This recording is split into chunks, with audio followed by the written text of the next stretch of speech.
ನಮಸ್ಕಾರ ಸ್ನೇಹಿತರೆ. ಸಿಂಹ ರಾಶಿಯವರಿಗೆ 2026ರ ಹೊಸ ವರ್ಷ ಹೇಗಿರಲಿದೆ? ಔದ್ಯೋಗಿಕ ಕ್ಷೇತ್ರದಲ್ಲಿರುವವರ ಬೆಳವಣಿಗೆ ಹೇಗಿದೆ? ವಿದ್ಯಾರ್ಥಿಗಳಿಗೆ ಈ ವರ್ಷ ಶುಭದಾಯಕವ? ವ್ಯಾಪಾರಸ್ಥರಿಗೆ ಹೇಗಿದೆ? ಕೌಟುಂಬಿಕ ಜೀವನ ಹೇಗಿರಲಿದೆ? ಆರೋಗ್ಯ, ಆರ್ಥಿಕ ಸ್ಥಿತಿಯಲ್ಲಿ ಶುಭ ಫಲಗಳಿವೆಯಾ ಅಥವಾ ಅಶುಭ ಫಲಗಳಿವೆಯಾ ಎನ್ನುವ ಸಂಪೂರ್ಣ ಮಾಹಿತಿಯನ್ನು ಈ ವಿಡಿಯೋದಲ್ಲಿ ಹೇಳ್ತೀನಿ. ಕೊನೆಯವರೆಗೂ ಸ್ಕಿಪ್ ಮಾಡದೆ ನೋಡಿ. ಅದಕ್ಕೂ ಮುನ್ನ ನೀವು ಸಿಂಹ ರಾಶಿಯವರ ಬಗ್ಗೆ ಇನ್ನೂ ಹೆಚ್ಚಿನ ಮಾಹಿತಿಗಾಗಿ ಈ ವಿಡಿಯೋಗೆ ಲೈಕ್ ಮಾಡಿ. ಹಾಗೆ ನೀವಿನ್ನು ನಮ್ಮ ಜ್ಯೋತಿಷ್ಯ ದರ್ಶನ ಚಾನಲ್ಗೆ ಸಬ್ಸ್ಕ್ರೈಬ್ ಆಗಿಲ್ಲ ಅಂದರೆ ಈಗಲೇ ಸಬ್ಸ್ಕ್ರೈಬ್ ಮಾಡಿ. ಹಾಗೆ ಪಕ್ಕದಲ್ಲಿ ಬರೋ ಬೆಲ್ ಐಕಾನ್ ಅನ್ನು ಕ್ಲಿಕ್ ಮಾಡಿ. ನಿಮ್ಮ ಸಮಸ್ಯೆಗಳಾದಂತಹ ಸತಿಪತಿ ಕಲಹ, ಪ್ರೀತಿಯಲ್ಲಿ ಮೋಸ, ಭೂಮಿ ವಿಚಾರ, ಕೋರ್ಟ್ ಕೇಸ್, ವ್ಯಾಪಾರ, ಹಣಕಾಸಿನ ತೊಂದರೆ, ಸಾಲಬಾಧೆ, ಸ್ತ್ರೀಯರು, ಗುಪ್ತ ಸಮಸ್ಯೆ, ಹೀಗೆ ಹಲವಾರು ಸಮಸ್ಯೆಗಳಿಗೆ ಶಾಶ್ವತ ಪರಿಹಾರ ಮಾಡಿಕೊಡುತ್ತಾರೆ. ಡಿಸ್ಪ್ಲೇ ಮೇಲೆ ಕಾಣುವ ಗುರುಜಿ ನಂಬರ್ಗೆ ಒಮ್ಮೆ ಕರೆ ಮಾಡಿ. 2026ರ ವರ್ಷ ಸಿಂಹ ರಾಶಿಯವರಿಗೆ ಕೇತು ವರ್ಷ ಪೂರ್ತಿ ಸಿಂಹ ರಾಶಿಯಲ್ಲಿ ಸಂಚಾರ ಮಾಡುತ್ತಾರೆ. ಗುರು 11ನೇ, 12ನೇ ಮತ್ತು ನಂತರ ಲಗ್ನದಲ್ಲಿ ಸಂಚಾರ ಮಾಡುತ್ತಾರೆ. ಶನಿಯು ನಿಮ್ಮ ರಾಶಿಚಕ್ರ ಚಿಹ್ನೆಯಿಂದ 8ನೇ ಮನೆಯಲ್ಲಿದ್ದು ಧೈರ್ಯದೊಂದಿಗೆ ಪ್ರಭಾವ ಬೀರುತ್ತಾರೆ. ಪರಿಣಾಮವಾಗಿ ಈ ವರ್ಷವು ನಿಮಗೆ ಅನೇಕ ಅಂಶಗಳಲ್ಲಿ ಏರಿಳಿತಗಳಿಂದ ತುಂಬಿರುತ್ತದೆ. ಆದರೆ ನಿಮ್ಮ ಆತ್ಮವಿಶ್ವಾಸ, ತಾಳ್ಮೆ ಮತ್ತು ನಿರಂತರ ಪ್ರಯತ್ನಗಳ ಮೂಲಕ ನೀವು ಬಹುಕಾಲದಿಂದ ಬಯಸಿದ ಯಶಸ್ಸನ್ನು ಸಾಧಿಸಬಹುದು. ಈ ವರ್ಷದ ಪ್ರಮುಖ ಅಂಶವೆಂದರೆ ಸಮರ್ಪಣೆ ಮತ್ತು ಸರಿಯಾದ ನಿರ್ದೇಶನವು ನಿಮ್ಮ ಜೀವನದಲ್ಲಿ ಅಪೇಕ್ಷಿತ ಫಲಿತಾಂಶಗಳನ್ನು ತರುತ್ತದೆ. ಅದು ವೃತ್ತಿಯಾಗಿರಲಿ ಅಥವಾ ವ್ಯವಹಾರವಾಗಿರಲಿ, ಪ್ರೀತಿಯಾಗಿರಲಿ ಅಥವಾ ಕುಟುಂಬವಾಗಿರಲಿ, ಹಣಕಾಸು ಅಥವಾ ಶಿಕ್ಷಣವಾಗಿರಲಿ, ಪ್ರತಿಯೊಂದು ಕ್ಷೇತ್ರದಲ್ಲೂ ನಿಮ್ಮ ಕಠಿಣ ಪರಿಶ್ರಮದ ಮೂಲಕ ಯಶಸ್ಸನ್ನು ಕಾಣುತ್ತೀರಾ. ಸವಾಲುಗಳು ಉದ್ಭವಿಸುತ್ತವೆ, ಆದರೆ ಪರಿಶ್ರಮದಿಂದ ನೀವು ಅವುಗಳನ್ನು ಅವಕಾಶಗಳಾಗಿ ಪರಿವರ್ತಿಸಲು ಸಾಧ್ಯವಾಗುತ್ತದೆ. ಆರ್ಥಿಕ ಸ್ಥಿತಿ ಹೇಗಿದೆ ಅಂತ ನೋಡೋದಾದ್ರೆ, ಈ ವರ್ಷ ನೀವು ನಿಮ್ಮ ಆರ್ಥಿಕ ಜೀವನದಲ್ಲಿ ಸಣ್ಣ ಪುಟ್ಟ ಸವಾಲುಗಳನ್ನು ಎದುರಿಸಬೇಕಾಗುತ್ತದೆ. ಆದರೆ ಇದರ ಹೊರತಾಗಿಯೂ ನೀವು ಅತ್ಯುತ್ತಮ ಫಲಿತಾಂಶಗಳನ್ನು ಸಹ ಪಡೆಯುತ್ತೀರಾ. ನಿಮ್ಮ ಆರ್ಥಿಕ ಸ್ಥಿತಿ ಬಲವಾಗಿರುತ್ತದೆ. ನೀವು ಹಣದ ನಷ್ಟವನ್ನು ಅನುಭವಿಸಬಹುದು, ಆದರೆ ನೀವು ಹಣಕಾಸಿನ ವಿಷಯಗಳಲ್ಲಿ ಎಚ್ಚರಿಕೆಯಿಂದ ಚಲಿಸಿದರೆ ನೀವು ಈ ಪರಿಸ್ಥಿತಿಯಿಂದ ಹೊರಬರಬಹುದು. ಅದರ ನಂತರ ಏಪ್ರಿಲ್ ಮೇ ಸಮಯವು ನಿಮಗೆ ಶುಭ ಚಿಹ್ನೆಗಳನ್ನು ನೀಡುತ್ತದೆ. ಈ ಸಮಯದಲ್ಲಿ ನೀವು ಆರ್ಥಿಕ ವಲಯದಲ್ಲಿ ಕೆಲವು ದೊಡ್ಡ ಪ್ರಯೋಜನಗಳನ್ನು ಪಡೆಯಬಹುದು. ಈ ಸಮಯದಲ್ಲಿ ನಿಮ್ಮ ಆದಾಯ ಹೆಚ್ಚಾಗುತ್ತದೆ, ವ್ಯವಹಾರದಲ್ಲಿ ಲಾಭವಿರುತ್ತದೆ, ಬಹಳಷ್ಟು ಆರ್ಥಿಕ ಪ್ರಯೋಜನಗಳನ್ನು ಪಡೆಯುವ ಬಲವಾದ ಅವಕಾಶಗಳು ಬರಬಹುದು. ಈ ವರ್ಷ ನೀವು ಹಣವನ್ನು ಸಂಗ್ರಹಿಸಲು ಸಾಧ್ಯವಾಗುತ್ತದೆ. ಮತ್ತೊಂದೆಡೆ ನಿಮ್ಮ ಖರ್ಚುಗಳನ್ನು ನೋಡಿದರೆ ಫೆಬ್ರವರಿ ಮತ್ತು ಮಾರ್ಚ್ನಲ್ಲಿ ನಿಮ್ಮ ಖರ್ಚುಗಳು ಹೆಚ್ಚಾಗಬಹುದು. ನಿಮ್ಮ ಹಣವನ್ನು ಅನೇಕ ವಿಷಯಗಳಿಗೆ ಖರ್ಚು ಮಾಡಲಾಗುತ್ತದೆ, ಆದರೆ ಸಂದರ್ಭಗಳು ನಿಮ್ಮ ನಿಯಂತ್ರಣದಲ್ಲಿಯೇ ಇರುತ್ತವೆ. ಆಸ್ತಿಗೆ ಸಂಬಂಧಿಸಿದಂತೆ ನ್ಯಾಯಾಲಯದಲ್ಲಿ ಪ್ರಕರಣ ನಡೆಯುತ್ತಿದ್ದರೆ ಅದರ ತೀರ್ಪು ನಿಮ್ಮ ಪರವಾಗಿ ಬರಬಹುದು. ವಿದೇಶಿ ಸಂಬಂಧಗಳಿಂದ ನೀವು ಹಣಕಾಸಿನ ಪ್ರಯೋಜನಗಳನ್ನು ಪಡೆಯುವ ಸಾಧ್ಯತೆ ಇದೆ. ಅಕ್ಟೋಬರ್ನಲ್ಲಿ ಸಿಂಹ ರಾಶಿಯಲ್ಲಿ ಗುರು ಸಂಚಾರವು ಅವರಿಗೆ ಆರ್ಥಿಕ ಲಾಭವನ್ನು ತರುತ್ತದೆ. ಇದಲ್ಲದೆ ಈ ವರ್ಷ ನೀವು ನಿಮ್ಮ ಹಳೆಯ ಸಾಲಗಳನ್ನು ಸಹ ಮರುಪಾವತಿಸಬಹುದು.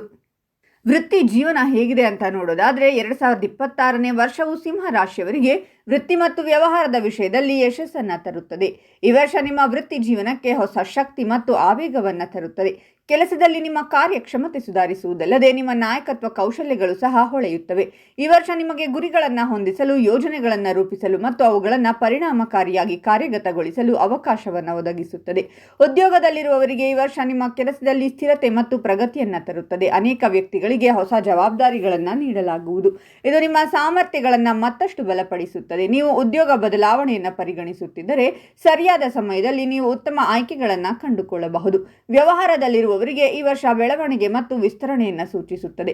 ಪಾಲುದಾರಿಕೆಯಲ್ಲಿರುವವರಿಗೆ ಈ ವರ್ಷವು ಪ್ರಯೋಜನಕಾರಿಯಾಗಿರುತ್ತದೆ, ಆದರೆ ಎಚ್ಚರಿಕೆ ಅಗತ್ಯ. ನೀವು ಹೊಸ ಯೋಜನೆಗಳು, ಹೊಸ ಸಂಪರ್ಕಗಳು ಮತ್ತು ಹೊಸ ಅವಕಾಶಗಳಲ್ಲಿ ತೊಡಗಿಸಿಕೊಳ್ಳಬಹುದು. ಕೆಲಸವು ಸ್ವಲ್ಪ ಒತ್ತಡವನ್ನು ಅನುಭವಿಸಬಹುದಾದರೂ ನಿಮ್ಮ ಆತ್ಮವಿಶ್ವಾಸ ನಿಮ್ಮನ್ನು ಸರಿಯಾದ ದಿಕ್ಕಿನಲ್ಲಿ ಮುನ್ನಡೆಸುತ್ತದೆ. ಈ ವರ್ಷ ನಿಮ್ಮ ನಿರ್ಧಾರಗಳು ದೂರಗಾಮಿ ಫಲಿತಾಂಶಗಳನ್ನು ನೀಡಬಹುದು, ಆದ್ದರಿಂದ ಆತುರ ಪಡದಿರುವುದು ಉತ್ತಮ. ವೈವಾಹಿಕ ಜೀವನದ ಬಗ್ಗೆ ಹೇಳೋದಾದ್ರೆ, ಈ ವರ್ಷ ನಿಮ್ಮ ಕುಟುಂಬ ಜೀವನಕ್ಕೆ ಅದ್ಭುತವಾಗಿರುತ್ತದೆ. ಕುಟುಂಬದಲ್ಲಿ ಶಾಂತಿಯ ವಾತಾವರಣವಿರಲಿದೆ. ಮನೆಯ ಸದಸ್ಯರಲ್ಲಿ ಸಾಮರಸ್ಯ ಮತ್ತು ಐಕ್ಯತೆ ಇರುತ್ತದೆ. ದೇಶೀಯ ಪರಿಸ್ಥಿತಿಗಳಲ್ಲಿ ಸ್ವಲ್ಪ ಏರಿಳಿತಗಳಿರಬಹುದು, ಆದರೆ ಈ ಪರಿಸ್ಥಿತಿ ಸ್ವಲ್ಪ ಸಮಯದವರೆಗೆ ಮಾತ್ರವಿರುತ್ತದೆ. ತಾಯಿಯ ಆರೋಗ್ಯ ಚೆನ್ನಾಗಿರುತ್ತದೆ. ಈ ವರ್ಷ ಸಹೋದರ ಸಹೋದರಿಯರಿಗೂ ಸಹ ತುಂಬಾ ಅನುಕೂಲಕರವಾಗಿ ಕಾಣುತ್ತಿದೆ.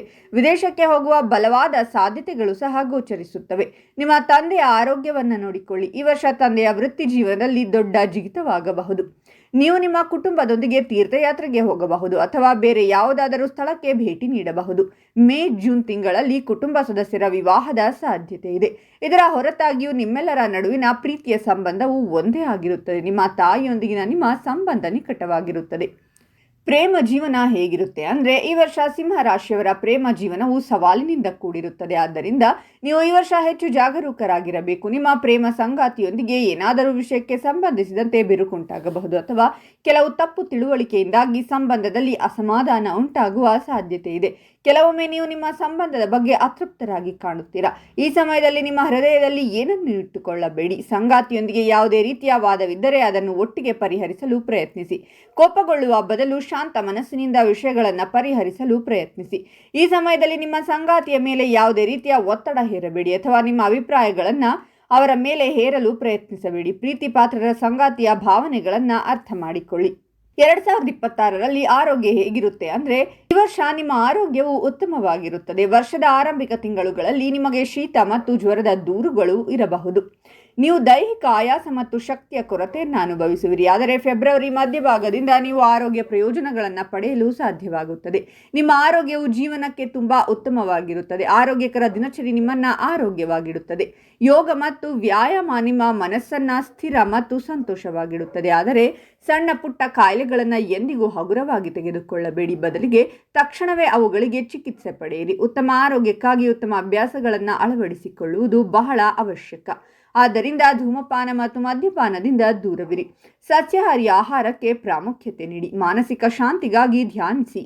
ಈ ವರ್ಷ ಕೆಲಸದ ಒತ್ತಡ ನಿಮ್ಮ ಮೇಲಿರಬಹುದು. ಆದ್ದರಿಂದ ನಿಮ್ಮ ವಿಶ್ರಾಂತಿಗಾಗಿ ಸಾಕಷ್ಟು ಸಮಯವನ್ನು ತೆಗೆದುಕೊಳ್ಳಿ. ಈ ವರ್ಷ ಜ್ವರ ಮತ್ತು ಸಂಧಿವಾತವನ್ನು ಹೊರತುಪಡಿಸಿ ನೀವು ಕಣ್ಣುಗಳಿಗೆ ಸಂಬಂಧಿಸಿದ ಸಮಸ್ಯೆಗಳನ್ನು ಹೊಂದಿರಬಹುದು. ಯಾವುದೇ ರೀತಿಯಲ್ಲಿ ನಿಮ್ಮ ಆರೋಗ್ಯದ ಬಗ್ಗೆ ನಿರ್ಲಕ್ಷ್ಯ ವಹಿಸಬೇಡಿ. ಇನ್ನು ಶಿಕ್ಷಣದ ಬಗ್ಗೆ ನೋಡೋದಾದರೆ ಸಿಂಹ ರಾಶಿಯ ವಿದ್ಯಾರ್ಥಿಗಳಿಗೆ ಈ ವರ್ಷ ಸ್ವಲ್ಪ ದುರ್ಬಲವಾಗಿರುತ್ತದೆ. ಈ ವರ್ಷ ನೀವು ನಿಮ್ಮ ಅಧ್ಯಯನದಲ್ಲಿ ಸವಾಲುಗಳನ್ನು ಎದುರಿಸಬೇಕಾಗಬಹುದು. ವಿದ್ಯಾರ್ಥಿಗಳಿಗೆ ತಮ್ಮ ಅಧ್ಯಯನದಲ್ಲಿ ಆಸಕ್ತಿ ಕಡಿಮೆಯಾಗಬಹುದು. ಸ್ಪರ್ಧಾತ್ಮಕ ಪರೀಕ್ಷೆಗಳಿಗೆ ತಯಾರಿ ನಡೆಸುತ್ತಿರುವ ವಿದ್ಯಾರ್ಥಿಗಳಿಗೆ ಸಮಯವು ತುಂಬಾ ಉತ್ತಮವಾಗಿರುತ್ತದೆ. ಈ ಮಧ್ಯೆ ನಿಮಗೆ ಪರೀಕ್ಷೆ ಇದ್ದರೆ ನೀವು ಅದರಲ್ಲಿ ಯಶಸ್ವಿಯಾಗಬಹುದು. ಪರೀಕ್ಷೆಯಲ್ಲಿ ಉತ್ತೀರ್ಣರಾಗಲು ನೀವು ದೇವರ ಪ್ರಾರ್ಥನೆಯನ್ನು ಹೆಚ್ಚು ಅವಲಂಬಿಸುತ್ತೀರಾ. ಈ ಸಮಯದಲ್ಲಿ ನೀವು ಧಾರ್ಮಿಕ ಸಾಹಿತ್ಯವನ್ನು ಸಹ ಓದಬಹುದು. ಹೊಸ ಭಾಷೆಯನ್ನು ತಿಳಿದುಕೊಳ್ಳಲು ಮತ್ತು ಕಲಿಯಲು ನೀವು ಆಸಕ್ತಿ ತೋರಿಸುತ್ತೀರಾ. ವಿದೇಶದಲ್ಲಿ ಅಧ್ಯಯನ ಮಾಡಲು ಬಯಸುವ ವಿದ್ಯಾರ್ಥಿಗಳಿಗೆ ಏಪ್ರಿಲ್ ಮೇ ಸಮಯವು ಶುಭವಾಗಿರುತ್ತದೆ. ಈ ಸಮಯದಲ್ಲಿ ನೀವು ಶಿಕ್ಷಣಕ್ಕಾಗಿ ವಿದೇಶಕ್ಕೆ ಹೋಗಬಹುದು. ಆರಂಭಿಕ ತಿಂಗಳುಗಳು ಉನ್ನತ ಅಧ್ಯಯನಕ್ಕೆ ತುಂಬಾ ಒಳ್ಳೆಯದು. ಸೆಪ್ಟೆಂಬರ್ ಮತ್ತು ನವೆಂಬರ್ ತಿಂಗಳು ನಿಮಗೆ ಉತ್ತಮ ಫಲಿತಾಂಶಗಳನ್ನು ನೀಡುವ ಭರವಸೆ ನೀಡುತ್ತಿದೆ. ಇನ್ನು 2026ರಲ್ಲಿ ಸಿಂಹ ರಾಶಿಯವರಿಗೆ ಭೀಕರ ವಾಹನ ಅಪಘಾತವಾಗುವ ಸಂಭವವಿದೆ. ಹಾಗಾಗಿ ಬಹಳ ಎಚ್ಚರ ವಹಿಸಿ. ನೋಡಿದ್ರಲ್ಲ ಸ್ನೇಹಿತರೆ, 2026ರಲ್ಲಿ ಸಿಂಹ ರಾಶಿಯವರ ಭವಿಷ್ಯ ಹೇಗಿದೆ ಅಂತ. ಓಂ ಸೂರ್ಯದೇವಾಯ ನಮಃ ಅಂತ ಕಾಮೆಂಟ್ ಮಾಡಿ. ಈ ವಿಡಿಯೋವನ್ನು ನಿಮ್ಮ ಎಲ್ಲ ಸ್ನೇಹಿತರಿಗೂ ಹಾಗೂ ಸಂಬಂಧಿಕರಿಗೂ ಶೇರ್ ಮಾಡಿ. ಸಿಂಹ ರಾಶಿಯವರ ಪ್ರತಿ ತಿಂಗಳ ಭವಿಷ್ಯಕ್ಕಾಗಿ ನಮ್ಮ ಚಾನಲನ್ನು ಸಬ್ಸ್ಕ್ರೈಬ್ ಮಾಡಿ.